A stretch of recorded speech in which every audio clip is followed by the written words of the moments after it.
Hey guys, greetings red and black fans. This is Flamengo. Welcome to the Paparazzo Rubro Negro channel.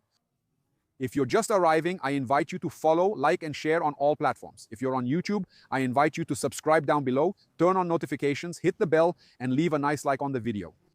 It's drizzling here, but I'm here with Nonoke, walking around bringing you the latest news about mango. End of the day here in Florida. If you want a really great insurance broker, if you're in Florida, you should check out AEP Florida. Man, they have the best options. You can get in touch with them. You won't regret it, man. Amazing service, the most awarded in Florida, AIP Florida.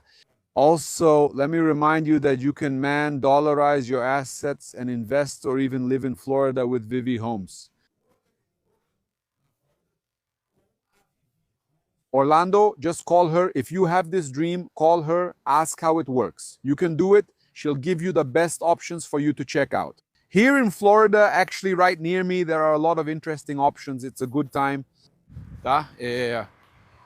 Regardless, we know there are situations like war and everything else, which is really bad, but sometimes, man, opportunities come up in these moments. So you can get in touch. You won't regret it. Vivi Homes Orlando, okay? Tell her you came through Paparazzo Rubro Negro and she'll give you the best options for houses and apartments, okay? Well, let's go. I'll start here by talking about the situation, right, man? A lot is happening. Flamengo is always being attacked. Regarding the synthetic turf, natural grass, this whole issue, right? Abel Pereira is once again talking about natural grass, talking about the fields in Brazil, always trying to play to the crowd. Talking about the schedule, come. Let's come here, stay close to home. Because if the rain starts to get heavier, then he starts wanting to attack, saying these crazy things. And we notice, right, that actually he wants to take the focus off some things.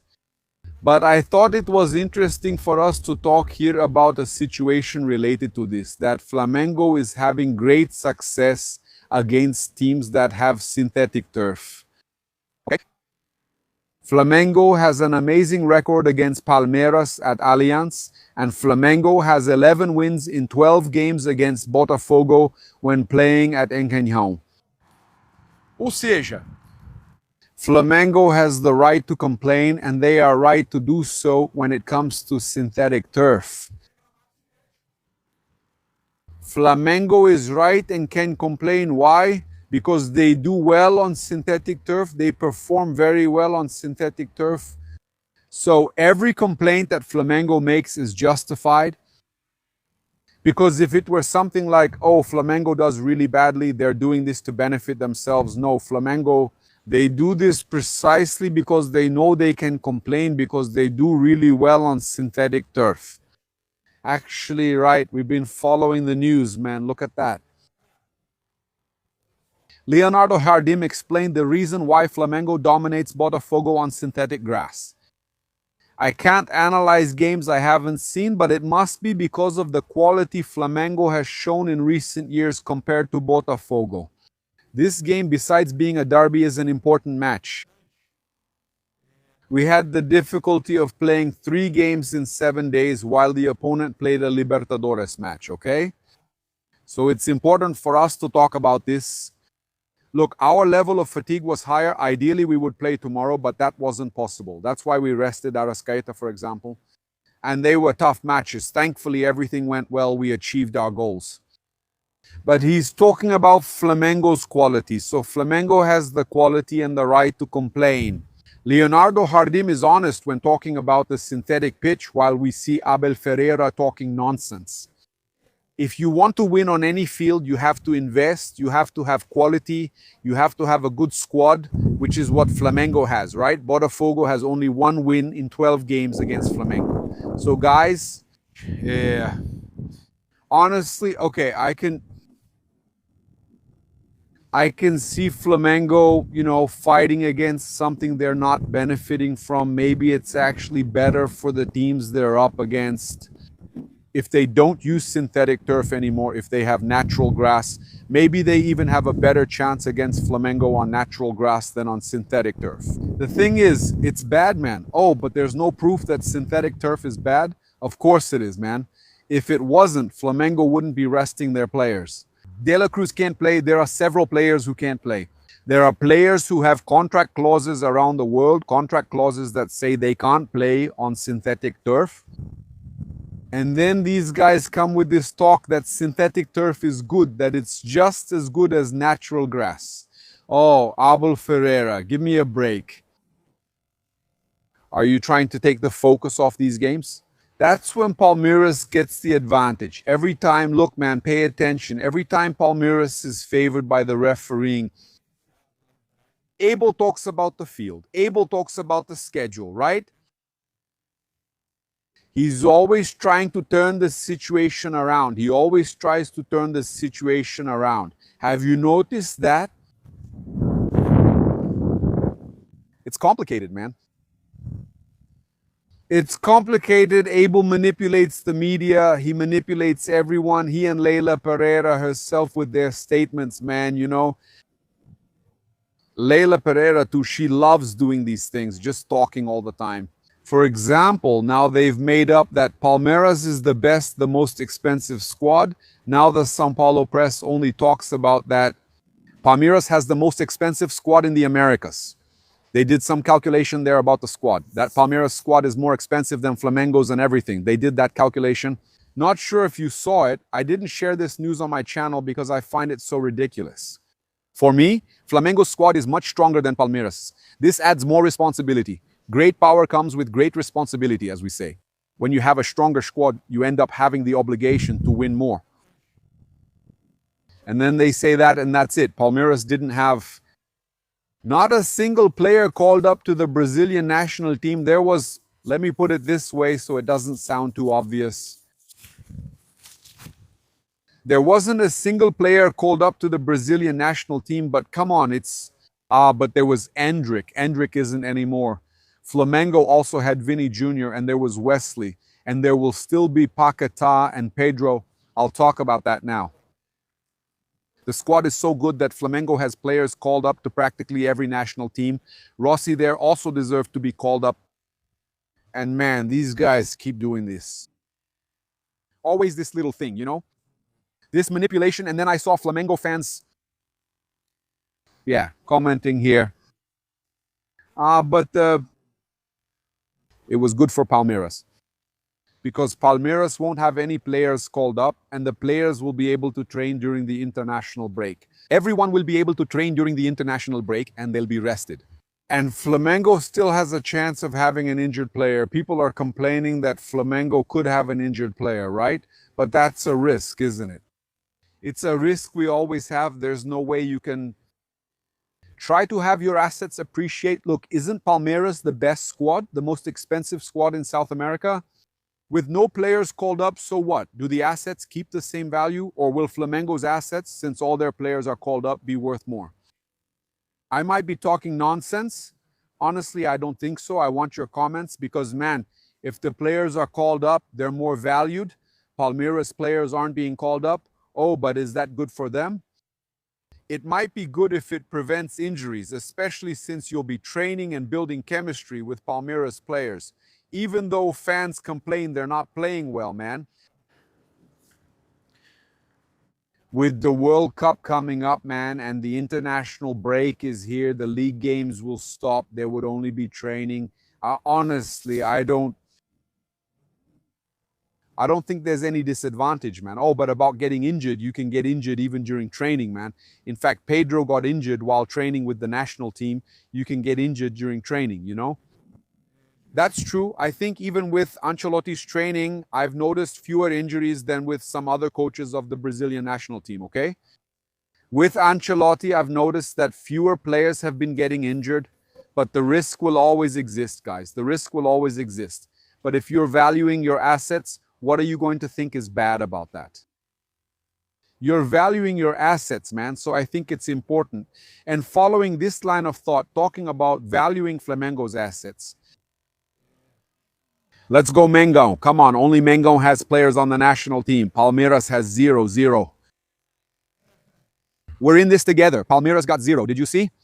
He didn't call up any players from Porco. What are you guys? Oh, man, that's good then. Yeah. Man, that's awesome, dude. Let's go. Let's give it our all. Oh, really? Nice to meet you, bro. Hey, nice to meet you. Do you have it? Canal Hippocrates. See that, guys? Oh, really? Let's go. Let's go. Let's talk. Tô? Is it me? Call me in private. Yeah, I'm in the group in the Vambora condo. Man, what a cool channel. Canal Hippocrates talking to us here. Mango fans here talking to me. We're walking with Nonoke and recording here with you guys. Here's the deal. Let's bring this information here. We had the national team coach, Carlo Ancelotti, talking about the possible call-up of Lucas Paquetá and also, right? We stopped to wait for the rain to ease up a bit, take off this Havana hat here. He talked about calling up Lucas Paquetá and Pedro, okay? He left Lucas Paquetá's call-up open. Thanks, brother. Appreciate it. Lucas Paquetá and Pedro, I'm going to bring it here for you now. So check this out. Carlo Ancelotti talked about the issue of players who might still have a chance, like Lucas Paquetá and Pedro, okay? Look, we have doubts among the defenders. Doubts in the midfield and a few doubts up front as well. But there are some, okay? Afterwards, we have to take into account the injuries that can happen during the months of intense competition in Europe and in the Brasileirão. He also says here that we have to be very focused on evaluating all the players. Those who aren't here today could definitely be in the final call-up. No doubt today they're not here. A player like Paquetá, he makes it clear. Paquetá, who came back here to Brazilian football, but could very well be in the final call-up for the World Cup. He wanted to have more opportunities to see two new midfielders who are doing very well, Danilo at Botafogo and Gabriel Sara at Galatasaray. He clearly wanted to test the two midfielders, which is why he didn't take them. So Paquetá is going to the World Cup. It's clear that Paquetá is very close to going to the World Cup, and he says he still has some doubts about the attack. In other words, he's waiting for Pedro to get into rhythm. Pedro has a few more matches. He's going to call Pedro too. He's going to take Pedro as well. Pedro went to the last World Cup and will go to this World Cup too. So Pedro, just keep scoring goals and you'll still have a great chance to go to the World Cup even if you're not on this list. Now, look, and Leo Pereira talked about it. Don't give him a hard time, man, let me tell you. Leo Pereira talked about the call-up, thanking everyone. Man, this is an amazing moment for Leo Pereira, right? It's an indescribable feeling, a dream come true, a dream I've had since childhood and that so many people who contribute to my career every day share with me. Representing Brazil is an honor. I'm grateful to Flamengo and all the staff for giving me total support, my teammates who are like my second family, and the fans. Amazing, man. God is good all the time. That's it. Leo Pereira, congratulations. We're all very happy with your spectacular call-up here at CBF. That's true. I'm really looking forward to it. I really believe in Ancelotti's staff's work. Personally, I only get the list 10 minutes before the announcement here. I've always made it clear that they have 100% autonomy in their work in the call-ups, so I really trust their work. And I'm really looking forward to the World Cup.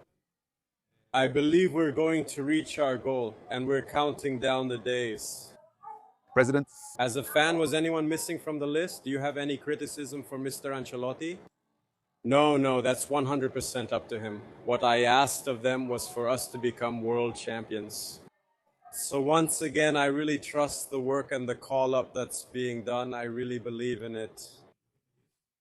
And I'll leave it up to them. I just want to celebrate that title at the World Cup final. President, what is your message for the Brazilian fans? My message is a message of optimism. I call on all Brazilian fans to believe in our team, to bring back that feeling of World Cup patriotism. We are here working day and night, together with the coaching staff, together with the players, so we really believe in this title, and we also have to call on our own. Nosso 13º jogador. Our fans are the Brazilian fans who are Brazilian. Brazilian are Brazilian fans who are the Brazilian fans. Who are Brazilian fans? Who are the Brazilian fans? Brazilian. Brazilian. Brief CBF structure and finances, you already know the amount. Millions, I don't know if they're going to reinforce the squad, They moved here because of the illness. the hospital's life, and upcoming arrivals. We see a return of credibility to our institution. This is work that has been done since the first month of management. Here inside the CBF, this closer dialogue with the sponsors that the CBF had been losing over time. And I believe that this wave of change that came with this new management gave this vote of confidence and credibility along with the new sponsors. We want to attract more people who believe in our management and national team, but the number of antennas, no. That's all. Please follow, like, and share on all platforms. On YouTube, subscribe, turn on notifications, and like the video. Greetings, Rubro Negras. This is Flamengo. Thanks.